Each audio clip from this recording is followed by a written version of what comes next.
வணக்கம். சிவன் மாந்திரிகம். இந்த மாந்திரிகத்தில் செய்வினை செய்து கை கால் வராமல் செய்வது இப்படித்தான். செய்வினை செய்து மட்டும் இல்லை, சூனியம் செய்து கூட கை கால் வராமல் செய்ய முடியும். ஏவல் பில்லி செய்து கூட, ஏவல் விட்டு கூட, பில்லி சூனியம் செய்து கூட ஒருத்தருக்கு கை கால் வராமல் செய்யலாம். நல்லா இருந்த மனுஷங்க நல்லா இருந்தார், ஆனால் திடீர்னு உடம்பு சரியில்லைன்னு படுத்தார், தலைவலின்னு படுத்தாங்க. ஒரு கை மட்டும் அவங்களுக்கு செயலிழந்து போச்சு, ஒரு கால் மட்டும் செயலிழந்து போச்சு. அசைவே இல்லை, வாய் ஒரு பக்கமாக இழுத்துக்கிட்டு போகுது, கண் பார்வையும் மங்குது. இதை செய்வனை எப்படி செய்வாங்க, இந்த கை கால் வராமல் முடக்கிறதுன்றதை இப்போ பார்க்க போகிறோம். இப்போது ஒருவருடைய குணன்றது பார்த்திங்கனாக்கா கொடூர குணமாக இருக்கும், சாந்த குணமாக இருக்கும், ஒரு ஆக்ரோஷ குணமாக இருக்கும், கோபக்கார மனுஷன் சொல்லுவாங்க. இப்படியெல்லாம் பல பேர் இருக்காங்க. ஆனால் இந்த கை கால் வராமல் போகிற அளவுக்கு செய்கிறதுக்குன்னு கேட்டிங்கன்னாக்கா, முக்கியமாக மண் பொண்ணு பெண்ணு இல்லை தீராத பகை, என்றைக்கும் நடந்த பிரச்சனை, இதிலிருந்து உங்களுக்கு அவங்க இப்படி செய்வாங்க. இன்னொரு ரகசியமும் இருக்குதுல்ல, யாரோ ஒருத்தருக்கு இந்த மாதிரி கை கால் வராமல் முடக்கிற வேலையை செய்தாங்கன்னாக்கா, அது அதனுடைய பாதிப்புகள் சும்மா போகிற வர்றவங்களை கூட அந்த பாதிப்பை அது கொடுத்துடும். எதிரியே இருக்க மாட்டாங்க, எல்லோருக்கும் நல்லவருங்க, எல்லோருக்கும் நல்லவங்க, இவங்களுக்கு போய் யார் பண்ணியிருப்பாங்க அப்படின்ற ஒரு கேள்வி வரும்.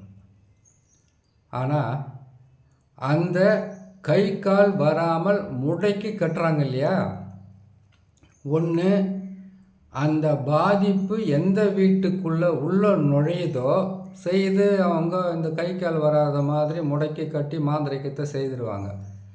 செய்த நேரத்தில் அந்த வீட்டுக்குள்ளே அந்த மாந்திரிக பாதிப்புகள் போகிற நேரத்தில் விருந்தாளியாக போகிறதும், ஒரு சொந்தக்காராக போகிறதும், இல்லை நண்பர்களாக போகிறதும், இப்படி யாராவது ஒருத்தர் போகிறாங்க இல்லையா, அப்படி போகும்போது அது அவங்களையும் சேர்த்து ஒரு பாதிப்பை கொடுக்க ஆரம்பிச்சிடும். இதை துஷ்ட ஆத்மாக்களை வசியம் செய்து இந்த மாதிரி ஒரு உருவ பொம்மையை செய்து, அந்த உருவ பொம்மைக்கு கள்ளிப்பால் வச்சு, அதுக்கப்புறம் கேட்டிங்கன்னா கட்டுக்கொடியை வச்சு, இதோடு சேர்த்து பன்றியோட முள், இல்லைன்னா கருவேலை முள், இல்லைன்னா ஆணியில் மந்திரிச்ச நூல்களை போட்டு கட்டி தகடில் வச்சு இந்த உருவ பொம்மையை செய்வாங்க. இந்த உருவ பொம்மையை செய்யணுன்னா இதுக்கு புரசு மரத்தினுடைய கிளையை வெட்டி செய்வாங்க. அப்புறம் இதுக்கு தேன் மெழுகு வாங்கி உருவ பொம்மையை செய்வாங்க. அப்படி இல்லைன்னா மயான சாம்பல் எடுத்து செய்வாங்க. கை கால் வராமல் விழணுன்னா இந்த மாதிரி பொருளை எடுத்து அவங்களுடைய ஃபோட்டோ தான் முக்கியமான ஒரு மாந்திரிகத்துக்கு பயன்படும். அடுத்தது காலடி மண், அது இல்லைன்னாக்கா தலைமுடி துணி. ஆனால் ஃபோட்டோ இருந்தாவே 85% இதை செய்து முடிச்சுடுவாங்க. கட்டுக்கொடின்றது பார்த்திங்கனாக்கா, ஒரு மனுஷனுக்கு கட்டு போட்டால் அந்த உருவ பொம்மை மேலே ஃபோட்டோவை வச்சு கட்டு போட்டாங்கன்னாக்கா, அந்த மனுஷன் அசைவும் முடியாத, ஆடவும் முடியாத, அப்படியே ஸ்தம்பித்து போய் நிற்க வைக்கலாம், ஸ்தம்பனம் செய்திடலாம். அப்படியே ஸ்தம்பித்து போய் நிற்கிறதுனாக்கா எந்த வேலையும் செய்ய முடியாது. ஒரு மனுஷனை கல்லாக மாற்றிறதில்ல, அது கேட்டிங்கனாக்கா உதக நீர், உதக நீர் இருந்தாக்கா மனிதனை கல்லாக மணலாக பிரிக்கக்கூடிய மாந்திரீக ரகசியத்தில் ஒன்று இருக்குது. அந்த உதக நீரினுடைய வரலாற்றை எடுத்தோம்னாக்கா அது இப்போ கிடைக்குமா கிடைக்காதான்றது சந்தேகம்தான். அது மலைகளில் பார்த்திங்கன்னாக்கா இந்த விஷயத்தை பேசும்போது அங்கே போனோம்னா அது ரொம்ப நேரம் ஆகிடும். சரி, அந்த உதக நீர் இருந்தால் ஒரு மனுஷனை கல்லாக மாற்றலாம்.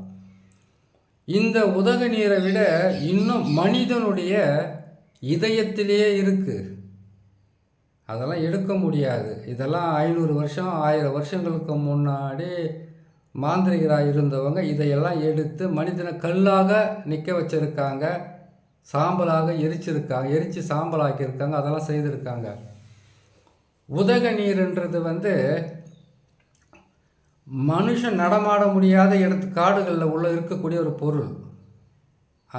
அந்த நீரை எல்லாரும் தொட்டு எடுத்துட முடியாது. அதுக்குன்னு சில பொருட்களில் தான் அதை எடுக்க முடியும். அது யார் மேலே சும்மா தெளித்தாங்கன்னாவே அவங்க கல்லாக சமைச்சு போகிறது ஒரு ரகசியம் இருக்குது. அந்த உதக நீர் அந்த மலையில் மட்டும்தான் இருக்கும். வேறு எங்கேயாச்சும் ஆள் நடமாட்டம், ஆடு மாடெல்லாம் போகாத இடத்துல இருக்கும். அதே உதக நீர் மனிதனுடைய உடலிலும் இருக்குது. அந்த ரகசியம் சொல்லக்கூடாது, அது தப்பு. அதுக்கப்புறம் அதுக்கு ஆசைப்பட்டு தவறான வழி தப்பான வழியில் போயிடக்கூடாது.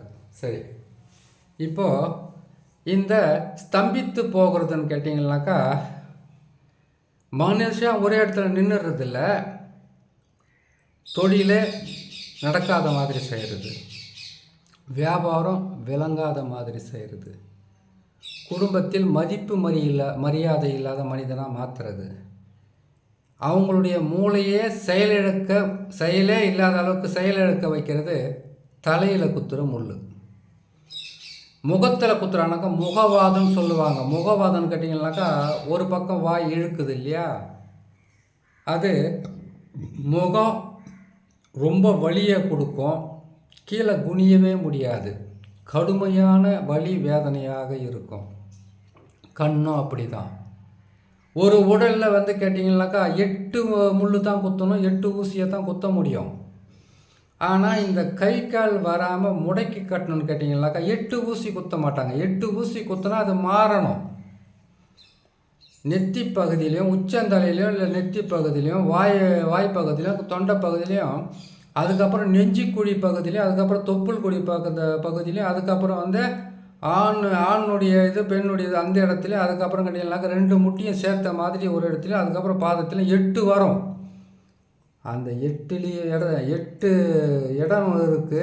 அந்த 8 இடத்த அவ்வளோ சீக்கிரத்தில் சொல்லிட முடியாது, பொறுமையாக சொல்கிறேன், கேட்டு பயன்பட்டுருங்க.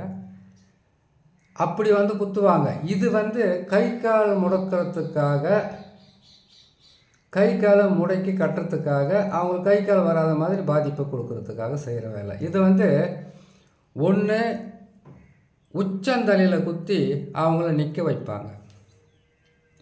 அதோட வலது பக்கம் ஒரு முள்ளையும், வலது கைப்பக்கம் ஒரு முள்ளையும், இடது கால் பக்கம் ஒரு முள்ளையும். இது குத்த தெரியாமல் குத்தக்கூடாது. இது குத்தணும்னு கேட்டிங்கனாக்கா 3 விலங்குகளுடைய உதிரம் தேவைப்படும் இல்லையா. இதுக்கு ஒரு மை இருக்குது, அது பேதன மை. அந்த பேதன மை இருந்தால் தான் இந்த வேலையை செய்ய முடியும். அப்படிலாம் குழி தழையணும்.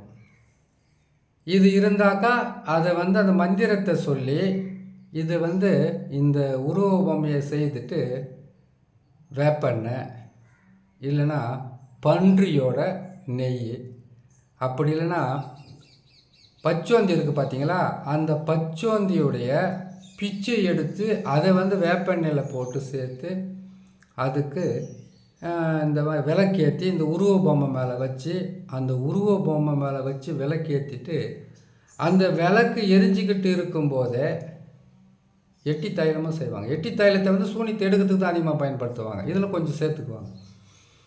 அப்படி செய்யும்போது அது எரியும் போது அந்த எண்ணெயிலிருந்து அந்த ஊசியை எடுத்து முள்ளை எடுத்து அதில் தடவி அங்கே குத்துவாங்க. அதுக்கு முன்னாடியே இப்போ நான் உருவ பொம்மை வச்சு ஒரு தகடை போட்டு கட்டியிருக்கேன்.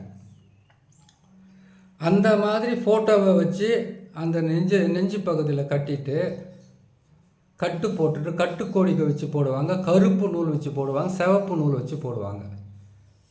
கட்டை போட்டுட்டு உச்சி பகுதியில் ஒரு முள் இல்லை ஆணி ஊசி, தோள்பட்டை பகுதியில் ஒரு முள் இல்லை ஆணி ஊசி, கால் பகுதியில் ஒரு முள் இல்லை ஆணி ஊசி. உங்களுக்கு வயிறு பகுதியில் பிரச்சனை கொடுக்கணுமா, தொப்புள் கொடியில் குத்துவாங்க.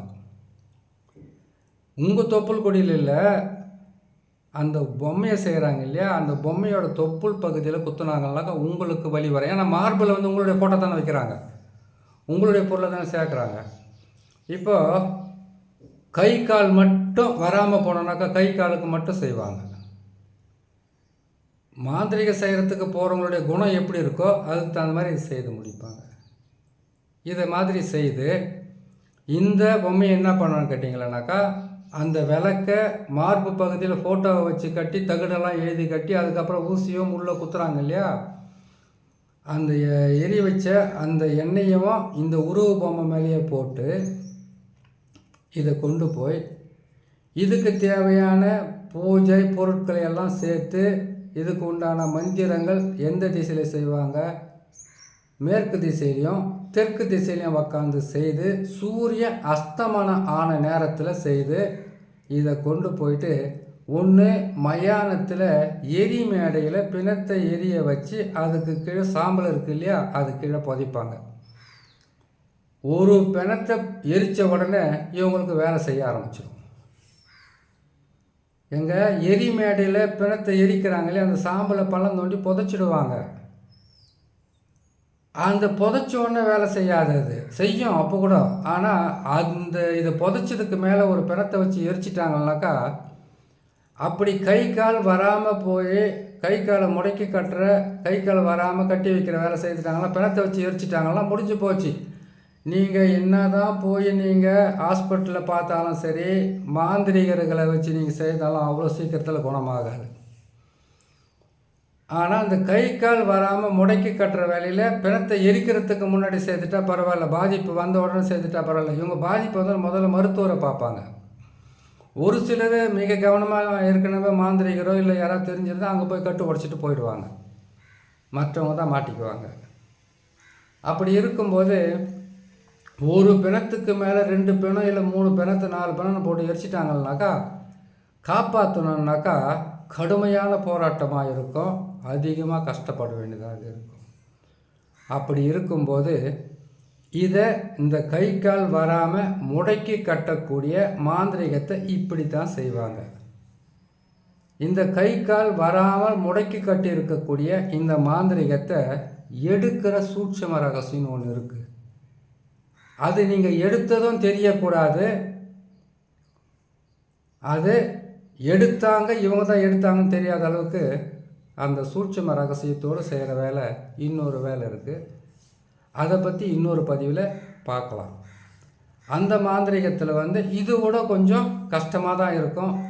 மாந்திரிகத்தை செய்கிறத விட மாந்திரிகத்தை சூனியம் வைக்கிறதெல்லாம் ஈஸி. இப்போ கை கால் வராமல் முடக்கி கட்டுறதெல்லாம் ஈஸி. அது ரிட்டர்ன் பண்ணி எடுக்கிறாங்க பாருங்கள், கடுமையான கஷ்டப்பட வேண்டியதாக இருக்கும். அதுக்கு அஷ்டகர்மமை 8 இருக்கணும். மாந்திரீகத்தில் பல வருஷம் பல பேருக்கு செய்து வெற்றி பெற்று நல்ல நிலையில் வந்திருக்கணும். நல்ல குரு கிடச்சி உபதேசனம் கரெக்டாக இருந்திருக்கணும். அதே மாதிரி திசைக்கட்டு, எல்லை கட்டு, 4 திசை 8 திக்கு 16 கோணத்துக்கும் கட்டு போட்டு வச்சுக்கிட்டு இருக்கணும். ஒருத்தருக்கு மாந்திரிகத்தை பிரயோகம் பண்ணாக்க மற்றொருவங்க பிரயோகம் பண்ணும்போது அதை தடுக்கக்கூடிய சக்தி தினமும் மந்திரங்களை சொல்லணும். இல்லை லட்சக்கணக்கான மந்திரங்களை சொல்லி உங்களை நீங்கள் காப்பாற்றிக்கிற கவசத்தை உருவாக்கியிருக்கணும். இன்னும் நிறைய இருக்குது. அது ஒவ்வொரு பதிவிலையும் பார்க்கலாம். இன்னொரு நல்ல பதிவில் சந்திக்கலாம்.